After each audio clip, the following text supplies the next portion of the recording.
ภาษาสนิทจับยังมาบ่เด้อยังเอาหม้อเด้ยังไปหุ่นก่อนยังไปหุ่นก่อน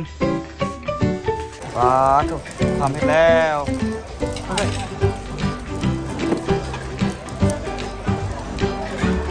คืออยู่วันนี้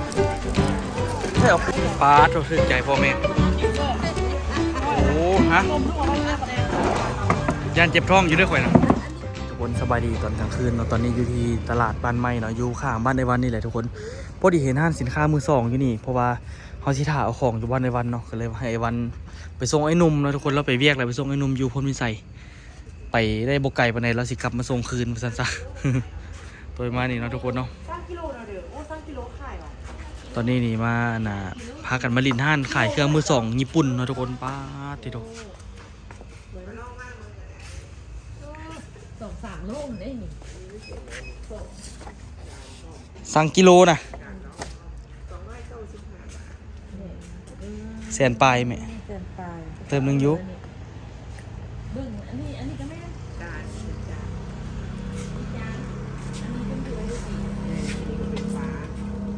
อันนี้ทั้งกลางนี่มีอันนั้นทั้งในอีกเนาะ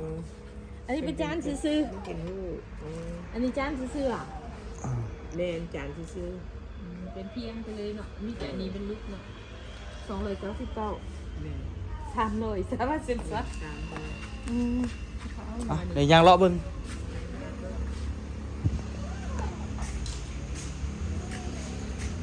เฮ้ยแม่มีดครัวนะแม่มีดครัวกินนะ50 บาทเหรอสินค้าจากญี่ปุ่นมีดจากประเทศญี่ปุ่น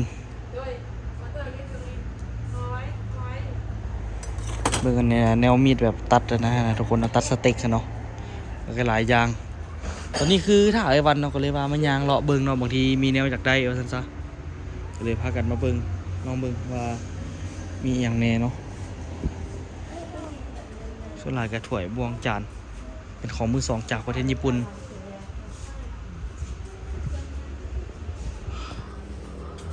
ก็ใช้หัวปีกเป็นรุ่นเก่าสมควรเนาะดีเลยลูกเป็นภาษาญี่ปุ่น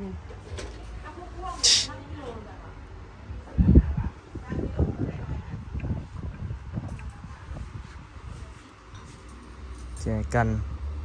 มันเดี๋ยวเราจะไปเลาะเบิ่งก่อนแนวไหนมีแนวน่าสนใจเพราะตอนนี้ตัวกระบอกหูเราตัวอยากได้อย่างแต่ว่าแบบมาลองเบิ่งนี่ว่าสิส่วนแม่ไปกินหมูกระทะนะทุกคนเนาะตอนนี้ก็เลยแบบตอนนี้ก็เลยแบบ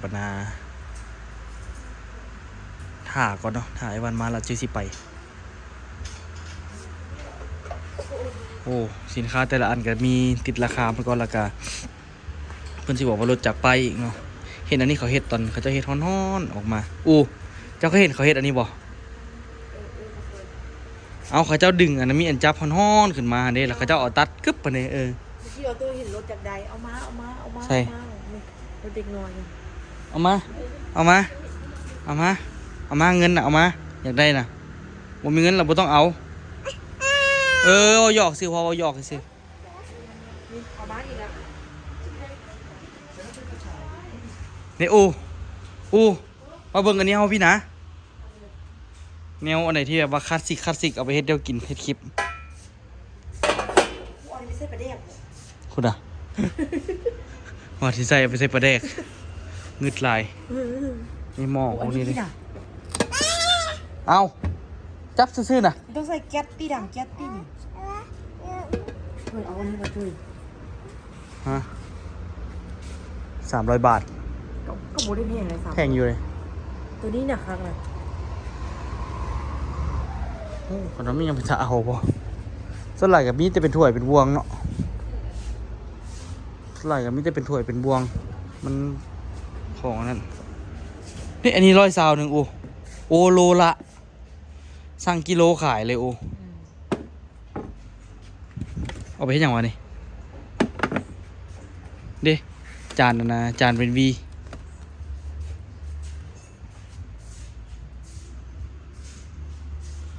บ่ฮู้แนวสิเอาเลยทุกคนส่วนหลายก็เป็น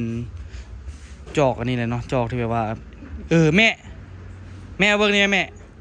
พี่ไหมมาเบิ่งนี่ก่อนนะ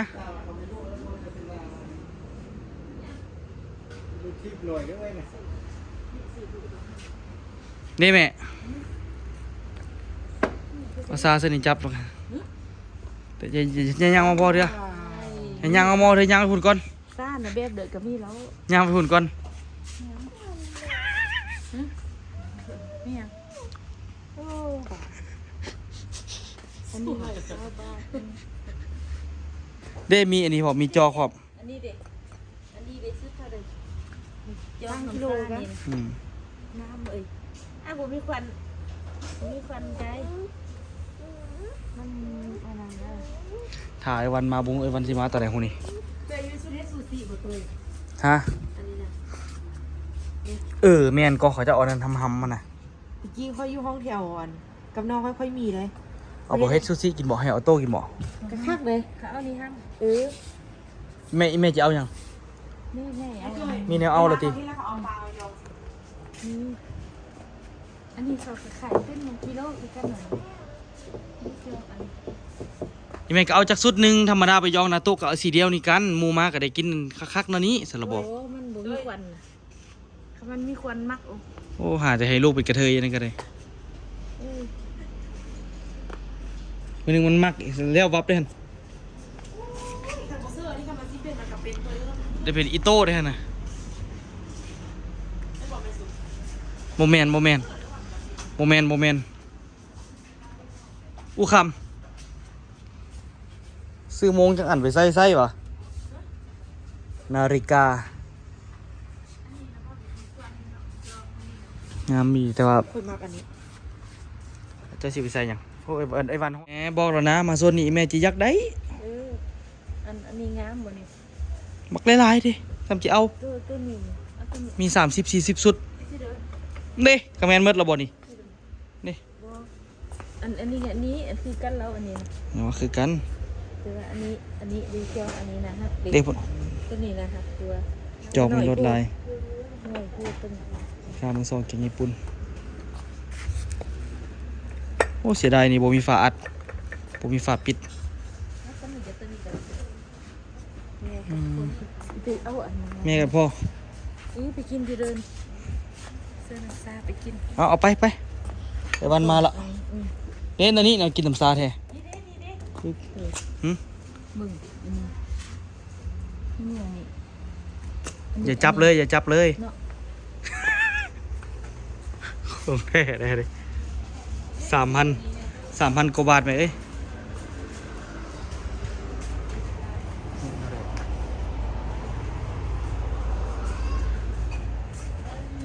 แม่ถามราคาเพิ่นก่อนแม่เท่าเดิมนะ อันนี้200 ของเก่าบางทีมันแพงก็จับมันก่อน ไปถามมึงดูบ่แพงละเนี่ย แพงก็ถามมันก่อนนะผู้เสียแบบนี้ราคาเท่าไหร่ต่อสุดนี้อ๋อโอเคอยู่50 บาท 50 โอเคอยู่50กับ30,000 อันนั้นเห็นเท่าไหร่เนี่ย เป็นตาเอาและบ่นี่ ไม่เห็นราคา แม่จะเอาไปเฮ็ดหยัง 100ไป 100อัน โอเค อันนึง เด้แม่มีจะไปเบิ่งเงินไหม โอ้อันนี้แตกนี่ล่ะ ไปก้อนรถ เดี๋ยวเอาไปคืออันวัดไปเสื้อนาพระเจ้าใหญ่ อ๋อแต่ว่ามึงดูมาเบิ่งโซนนี้เบิ่งโอ้อันนี้ก็อะไรเป็นโลเนาะ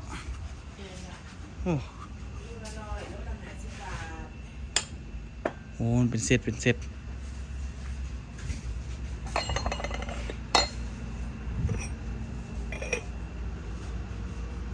ดีเฮิร์ดก่อนที่จริงตัวแกอยากได้จอกซาไว้กินแบบนี้เบาๆดีแม่อันนี้โลละ100นึงแม่โซนนี้โลละ100นี่นะแม่พี่เลือกเอาก่อนมาให้บ่อยากเข้าสุดท้ายได้บอกหลายอย่าง กลับไปไอ้วันมาฮอดละบ้านเอามาฮอดละกินอาจจะถ่ายคลิปบ่ได้ไม่กับบริษัทแบตเพลงนะจะมีแต่เพลงลิขสิทธิ์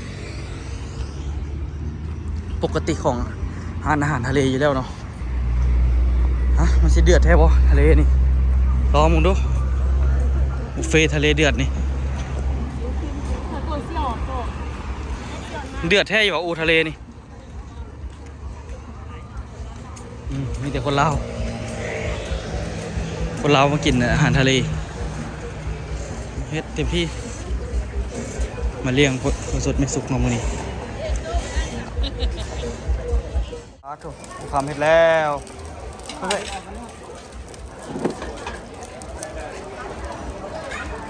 คืออยู่บัดนี้ไม่เอาปูมาไปเบิ่งมึงดูของนำมาอุคำจับปะละเอาปูมาหลายปูมานะเก็บทองไงโอ้หอยแครงอ่ะเน้นๆเลยโอ้โห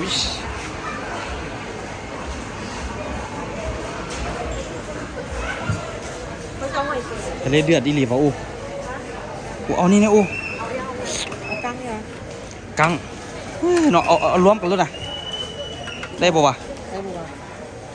เอากุ้งเส้นน้ำเปล่าเอารวมกันเลยไอ้พวกอาจารย์เมียนเอาอู้เอาก็เอาไอ้ถือเกลืออยู่เนาะ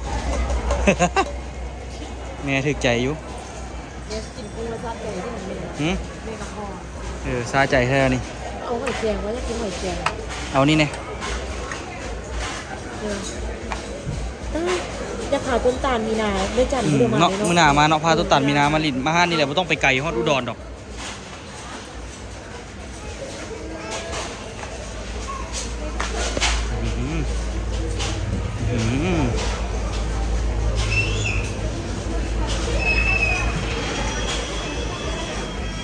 เดือดท้องเฮาเน้นๆมีกุ้งสดๆพร้อม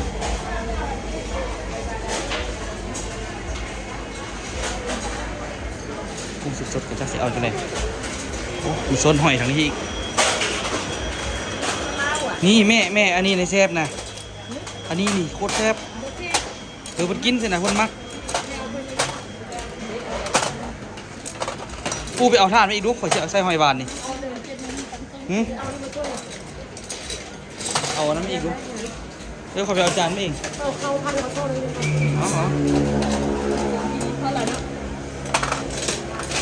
เต็มที่แล้วเด้อ๋อถูกเซ็ตปกตัวได้หอยบานมานี่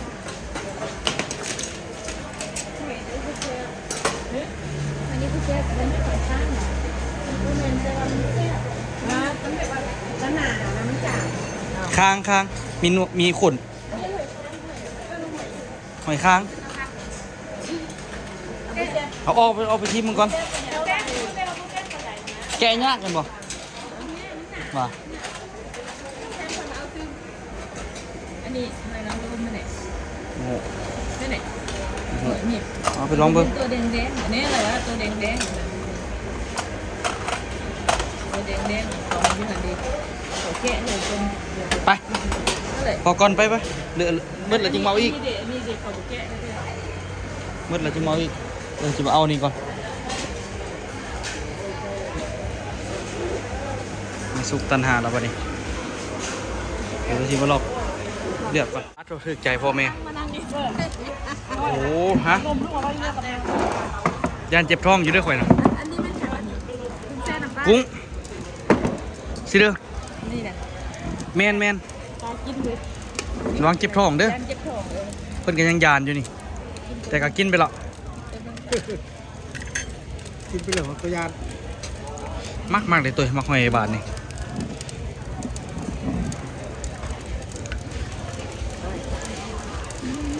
เอาอีกบอกกุ้งเส้นน้ำปลาเอาสีในแม่เอาแต่อาหารทะเลเก็บทองแล้วจึงไปซอกปัวเอาเฮ็ดก้อนมือนี่นะ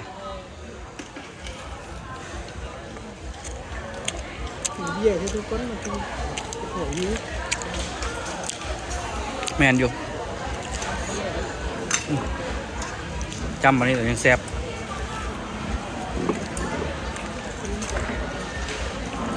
มาซีมแล้วหน่อยยันซีอิ่ม แล้ว ซื้อแล้ว สื่อแล้วเอา17จาน ซื้อหลาย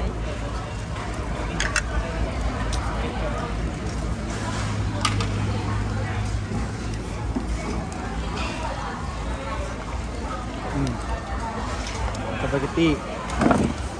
ทีมสปาเกตตี้หน่อยหนึงยันเจ็บท้อง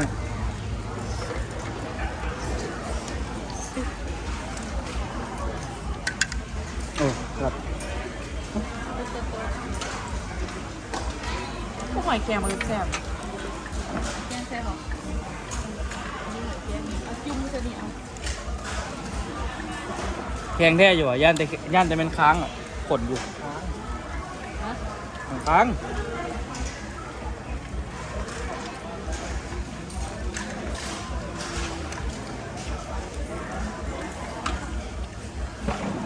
จับนี่อย่างนี้มาจากเกาะอีสานบ่โอ้มี3 ลูกเขาเองใช้ห้องดูแม่เมื่อกองดูเพาะ1 2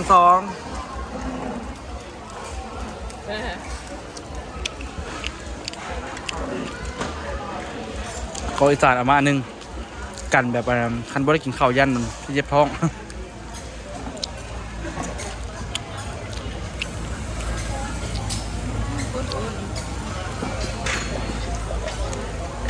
เช็ดแท้อุคำเอาลูกลืมเอาหมูมานำลืมเอามันหมูมาซื้อ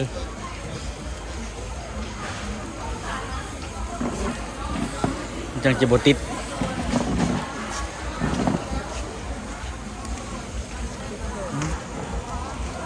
สันคอนี้ซื้อจุ่มอันนี้ได้กินเดี๋ยวก็ได้กินบุฟเฟ่มันอันลิมิตอยู่หรอก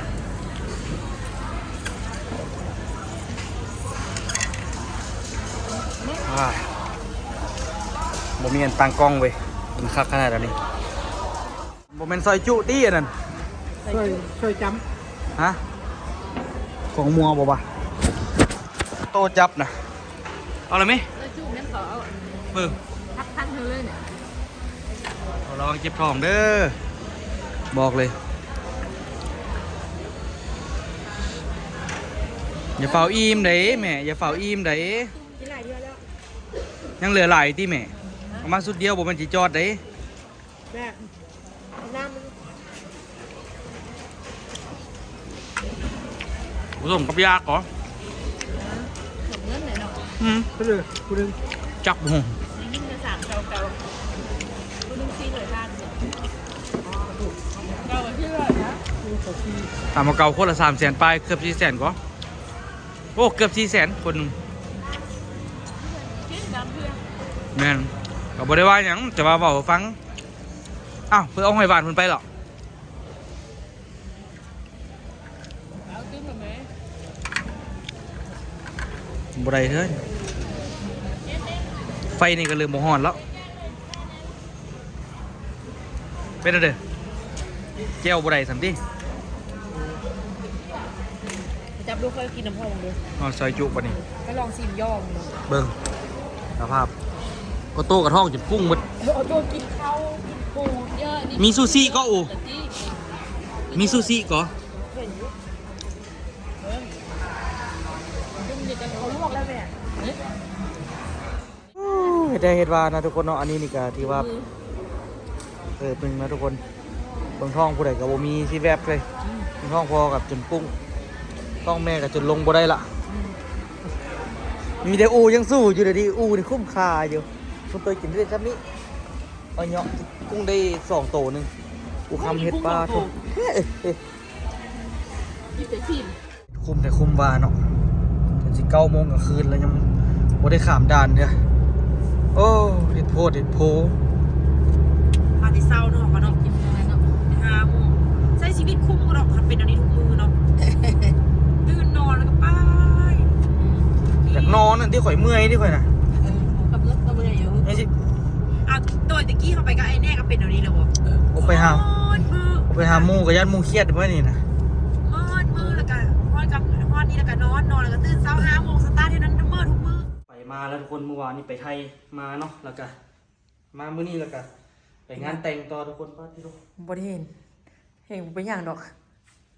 สภาพเบิ่งกับบ่ได้สิไปงานแต่งต่อแล้วก็คือสิมื้ออื่นคือสิกลับละทุกคน มื้ออื่นไปหาแม่กับพ่อแล้วก็ไปเอาเครื่องให้แม่ วาดกับพ่อประสงค์ว่ะ ลืมไปเอาเครื่องในมื้ออื่นน่ะไปทางพ่อก็ไปทางพุ่นตัว เอา เนาะ มาแล้ว น่ะ จะไปเอามื้อใด ขี้ลืมคือเจ้า พ่อเจ้าบ่เอามา เป็นอย่างที่บอกมา อ่ะเดี๋ยว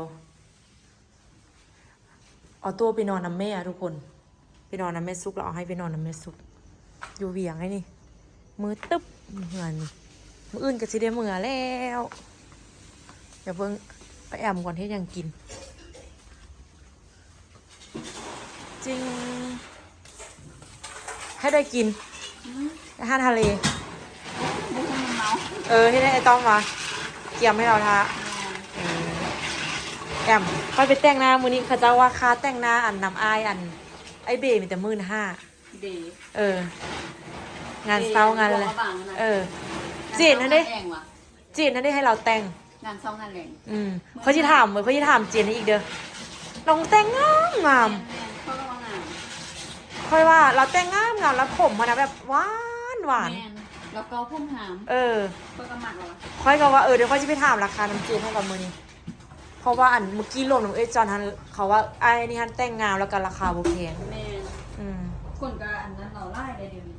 แล้วอันแบบงานเราโบนี่นะให้เราก็ฮับเมื่อข้อแต่ว่าฮับเลทที่เราวางไว้ได้นะแต่ว่าคนอื่นนี่คันฮับเป็นพวกไอคือเรานั้นเราจะหิหน่อยนึงอาการในอีกก่อน อันเจ้าตัวลงน้ำแม่เรามาได้4 แดงหมดกระท่ามอยู่เนี่ย จะเอาแม่มาคือเอาเมื่อว่าเอาสีนั้นแล้วคือไปเลือกซื้อเอาสั่งบทันไปเลือกเพื่อเลือกมันเอา แล้วคือมันใกล้เคียงกัน ม่วงเลย เจ้าสีม่วงว่ะ มันออกสีม่วง มันเจ้าสีม่วงสีแดงออกม่วงสินะ บ่ออกม่วงเลย ม่วงเลยว่ะ ม่วงเข้ม ม่วงเข้มสิ้นนั่นแหละ แมน ค่อยเบิ่งคือแดงว่ะ บอนตัวไม้ได้บอนไฟค่อย อ๋อ ไฟว่าอันไฟยิงนะ เออ เดี๋ยว โอ้เอาแบบนี้ สีนี้เออ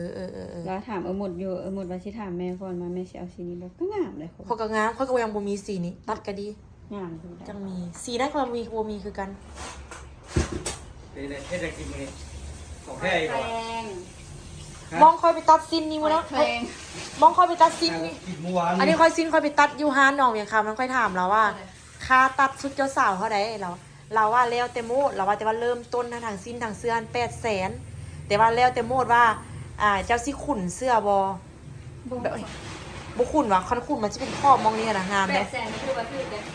ทางสิ้นทางเสื้อแล้วก็เบิ้งแบบแล้วก็เบิ้งลวดลายแล้วก็แนวปักว่าสิปักลายปักน้อยเราอะ บ่ได้ปักเลยค่อยนะ คันบ่ปักไปเบิ้งไหมน้ำพานั่นไหมค่อยถามเราว่าเริ่มต้น800,000 ไม่ถามเรียกแต่ตัดทั้งหมดล่ะ เน่สิ้นลูกตันอันนี้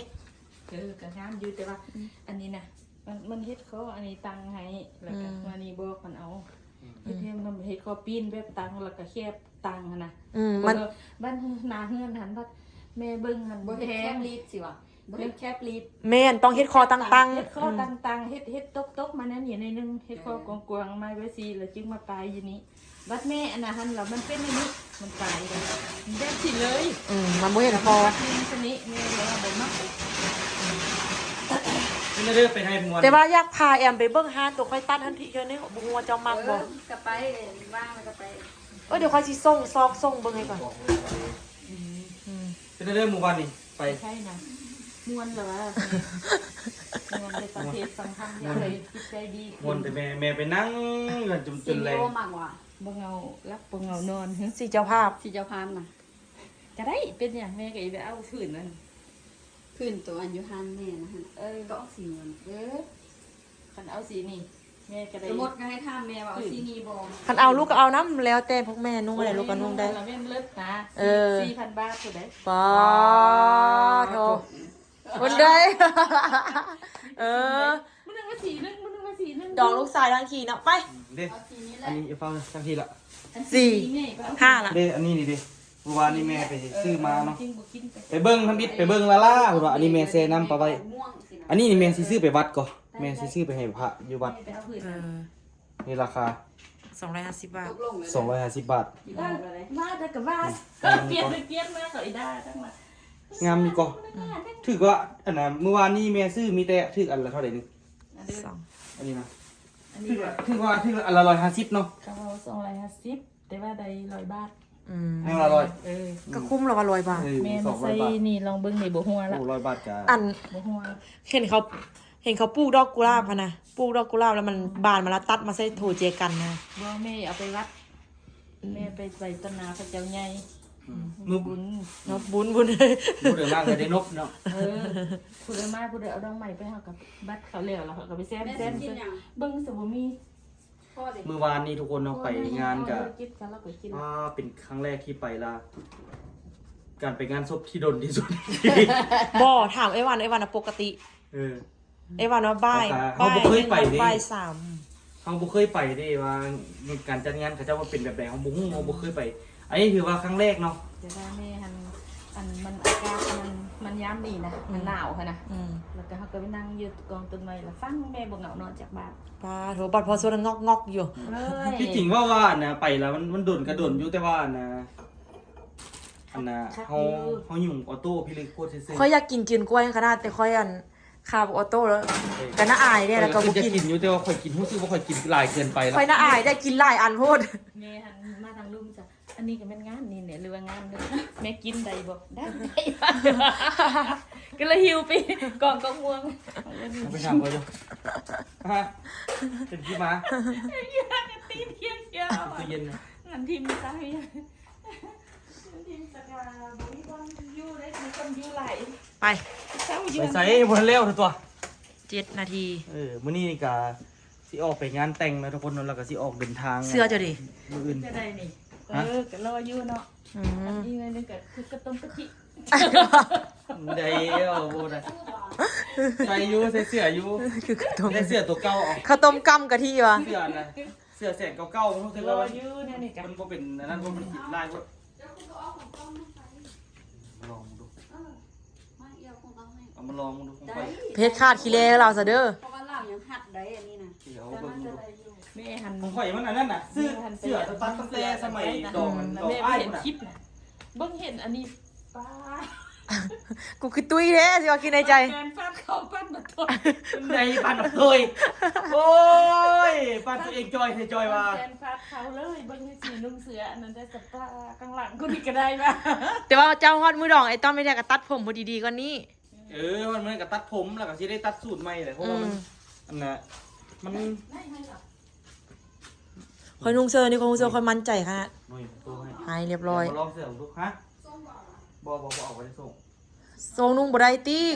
ก้นต้อยบ่กินเยอะ อันนี้ไปตัดเท่าไหร่วะชุด1,000นี่ อันนี้ว่ะ3 ล้านบ่ 3 ล้านไปตัดอยู่ก่อน คักอยู่แล้วคิวเลย นี่คือส้มสิใส่ได้ปะ ได้พอต้มอะไรอยู่ เป๊ะเลย เออ เอ๊ะ คุณได้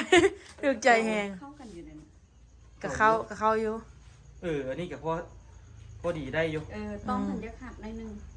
ขัดท้องต้มนะ มันก็ฮัดคือกันคันปล่อย เอาเลย โอเค โอเคเดี๋ยวเอาเสื้อต้อมไปงานเนาะเพราะว่าเอาเสื้อนั้นมาเมี่ยนสันอันนี้มันก็เอาแบบพอกินข้าวได้เนี่ยอันนั้นไปฮอดได้แก้ออกอย่างเดียวเลยมันกินข้าวบ่ได้เสื้อตัวนั้นมาเบิ่งเสื้อค่อยตั้งแต่สมัยดองอ้ายพุ่นน่ะสมัยดองไอ้ตีพุ่นน่ะแต่ว่าเดี๋ยว ออโต้ไฮออโต้ยูน้ำปูกับยา เบิ่งมันเด้อ เออ แม่งนักเด้อแม่งนักหน้าเนี่ยนี่เสื้อแต่ที่จริงเสื้อตัวนี้กับทรงตัวนี้เข้ากันก็ อืมบ่ค่อยก็ว่าบ่แม่นของค่อยเก็บมาค่อยเอาบ่แม่นของค่อยแล้วค่อยวางไว้หั่นว่าแม่นุ่งน้อยปานนั้น ของแม่ของค่อยบ่แม่น จังก็เป็นคือค่อยเนาะนุ่งสีแต่ก็มักที่สีเดียวอะ นี่ตัวนี้เข้ากับทรงเลย เออ แต่ว่าใส่แล้วมันคับข้างหลังโคตรตัวนี้ อืม เดี๋ยวเขาจะตัดดีเลยเนาะเดี๋ยวต้องที่ออกเดินทางไปนะดองกันทุกคนแล้วกับมื้ออื่นที่ได้เดินทางกลับหลับปีเนี่ยเอาไว้เจอกันคลิปหน้าเลยทุกคนนะสำหรับวันนี้บ๊ายบายทุกคนสบายดี มาอาเซียนพาเลทมาเลย การต้อนรับบททวงบทหัน ตึมเลย หรือว่ามี หมดอะไรไล่ พวกข้าพเจ้าต่างๆให้เจ้าภาพทั้งสองฝ่ายขออภัยใน ด้วยและท่านหลังอาหารแล้ว ขอส่งส่วนบรรดาท่านทั้งหลาย จงอยู่ห่วงมวลซืนนำพวกข้าพเจ้า จนเวลาอันสมควรท้ายสุดนี้อีกเท่านึง